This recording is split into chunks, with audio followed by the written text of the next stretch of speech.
Hi and welcome back to the channel. So today I am doing an overview of my new Blofeld synthesizer, and I hope you enjoyed the intro. I thought I would do it a bit different this time and have the intro at the start rather than the end. So that was a quick track that I did using 3 of the presets from Bank A, and it turned out pretty well. So yeah, so that gives you a kind of an idea of some of the kind of sounds you can get out of this. So to start off with, I'm just going to kind of go over a kind of brief overview of the controls, and if you watched the first video you've probably got an idea of what you can do. So first off, obviously I have got the black one, and it is a kind of matte black. It's quite cool, and this thing weighs a ton. Well, not a ton, but it is, like I said, solid metal, and it is about 8-9 kilos, I think it is, which is about twice as heavy as the Wavestate was. So the case is all metal. The 8 knobs are all metal, and they are quite nice. You can see you get a little pop up there when you adjust things. There's a bit more resistance on these, and then the volume one kind of is a bit looser. So basically, this is the one that goes through the presets, and then you've got a play button. So if you ever get like stuck anywhere in some other menu, if you press the play button, which should really be the home button, I would have said, it'll take you back to the main screen, and then you can adjust the presets. So there is 8 banks, so we've got A to H, and there's 128 presets in each bank. Yeah, so that's 1024 if my arithmetic is correct. Go through the banks with this one, so you can see that it is, and then you get a number. So it'll say, for instance, Myst 6 is 8010, and you get a number up there, so it's quite good. You can make a note of those as well. And there's obviously different categories as well, so you can go through the categories, so the category filter. So the first thing I do is always just go to the pads. So you've got the init, which is also the last preset, so H128 is the init as well. ARP, Atmos, bass, drum, FX, keys, lead, mono, pad, perks, poly, and sequence is the last one. For instance, Myst 6 is category Atmos, and T is the sound designer. So there's mostly T and SCD have done most of the presets. So SCD stands for something completely different, as I found out from watching another video. So that is the kind of main screen, and like I said, it is low res, but it's actually really easy to read. It's a lot easier for me to read than some of the other higher resolutions. Like the Cobalt 8 screen was like the size of a matchbox or something. And what other screens have been rubbish. Yeah, I mean, the Wavestate was okay. I mean, the thing is, because I'm used to using the Native Instruments stuff like Machine and their keyboard, I mean, they're like high res full color.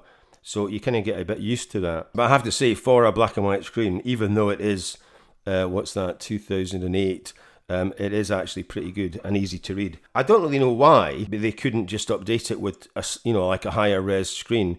I mean, even just keeping it black and white, and just put a higher res screen in, because obviously it's a separate kind of component. You think that, I mean, they're still selling this for 600 euros, so it surely wouldn't be that much more to just update the screen to something a bit more kind of, I mean, no, I'm not talking IPS or anything, but just something a bit better with a bit more contrast. I'll go over the controls, and I'll start from left to right. So you've got your pitch bend, and these are the thinnest the thinnest wheels I have ever seen. I'm not quite sure why, but and I think they are actually metal as well, but they're very, very thin, and the pitch bend's quite good, but the mod wheel is a bit too kind of loosey-goosey for my liking. But I mean, it works, but I would have put a bit more resistance in that. That's your kind of main control for going through, depending on which mode you're in, you can go through some of the other controls as well using this one, not just the presets. Then you've got your master volume. So normally I've been kind of around about 30 to 40 on the presets. You've got your octave up and down. Which unfortunately doesn't have any light, so you never know where you are unless you well, because you can tell by the sound, but you don't know just by looking at the keyboard. You've no idea which octave you're in, and it doesn't have anything on the screen. So when I change that, it doesn't. So if I go right up, right, so that's the top one. So I'll go down 2. So that should be, that's your kind of middle. And like I said, you've no idea, looking at the screen or the buttons or anything, where you are. So I don't understand that. That is one of my few gripes. Yeah, so there's also a free button, which, as far as the manual says, it is assignable via the kind of global menu. So I'm not quite sure. It doesn't really say an awful lot about that. So these are the oscillators.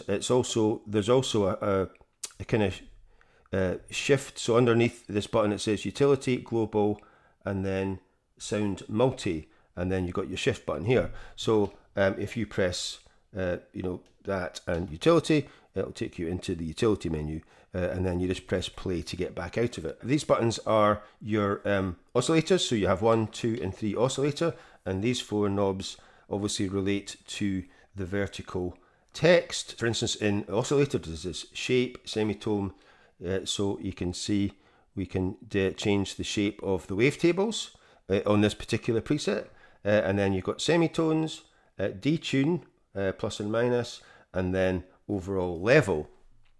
And then you've got 2 filters, filter 1 and filter 2, and then you can use, obviously it's got cutoff, resonance, type, and envelope amount, so you can see the cutoff, and you get a little pop-up there, and you can set the time for the pop-up. Mine's is set to 1.5 seconds, so you can kind of set that to what you want, and then you get a nice little graphic. So that's the cutoff, and then you'll see the resonance changing. If I take the resonance right down there, you can see the resonance going up and down there. So that's quite cool. And then, like I said, you've got types. So you've got an LP24, LP12, BP24 and BP12, high pass 24, high pass 12, notch 24, notch 12. You've got comb plus, which is really cool, and comb minus, and then the PPG low pass, and that is it.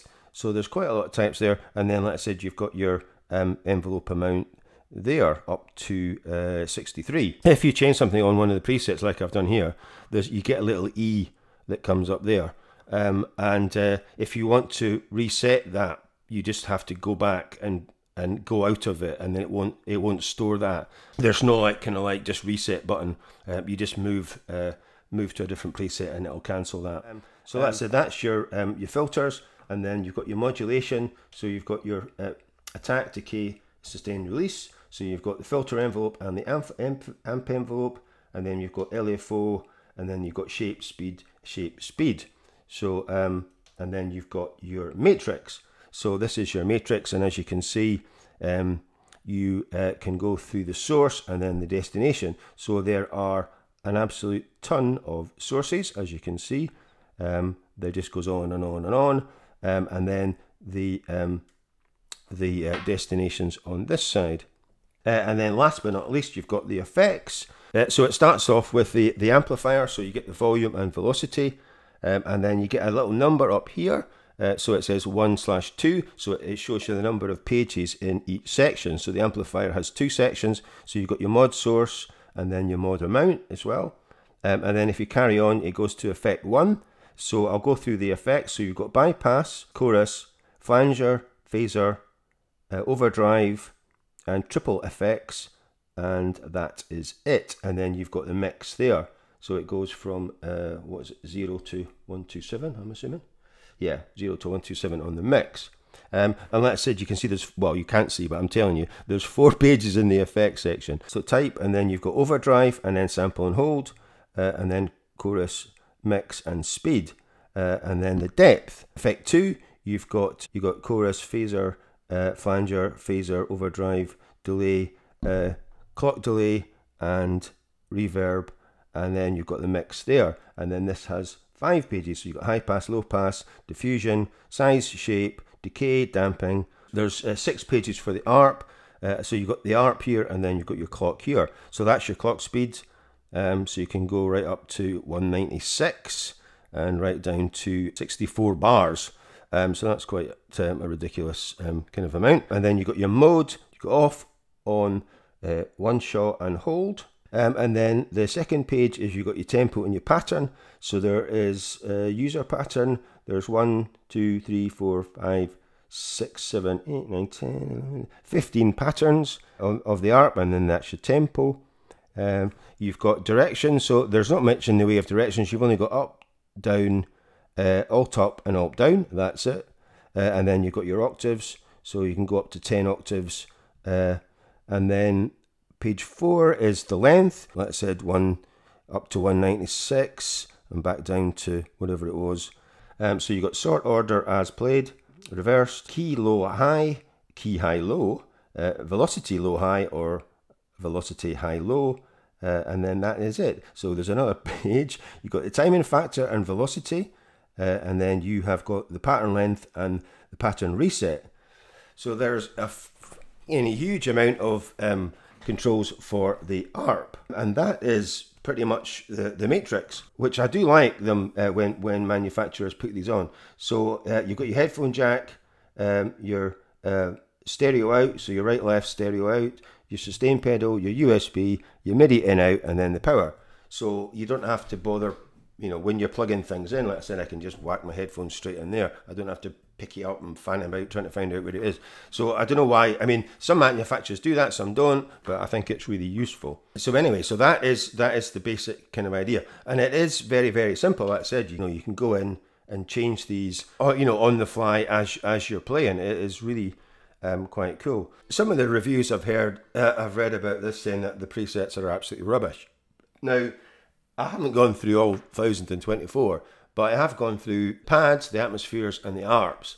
And to be honest, I have found quite a lot that I like. So I'm not really quite sure why people have moaned about the quality of the presets. And to be honest, there is loads and loads of people that sell presets packs. So if you don't like them, you can just delete them and put in new ones. So that's not really a major problem. So I'm going to do a separate video going over all the software. So this is all the software that you can download for the Blofeld from the Waldorf website. So like I said, you've got 2 sound sets. So this is the original sound set, the 2008. So I've also downloaded the 2012 version and updated that through Spectre. So Spectre is the kind of software that you use for the firmware updates and also loading in new sound sets. So like I said, you've got loads of manuals. The firmware file is a bit confusing because it's a .mid, but that is the one that you need to pick when you're updating. So I've also downloaded another program from Softknobs for the Blofeld,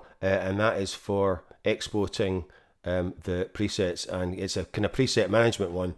It's a bit more advanced than Spectre. The Spectre you can't really use for actually exporting. And then there's the standard factory sample content, and that is a WPC file, and you can also kind of reload that as well. So like I said, I'm going to do a separate video and show you what all that kind of looks like and does. So as usual, if you are enjoying the videos, please like, subscribe, comment and share, and I will see you in the next one. Bye for now.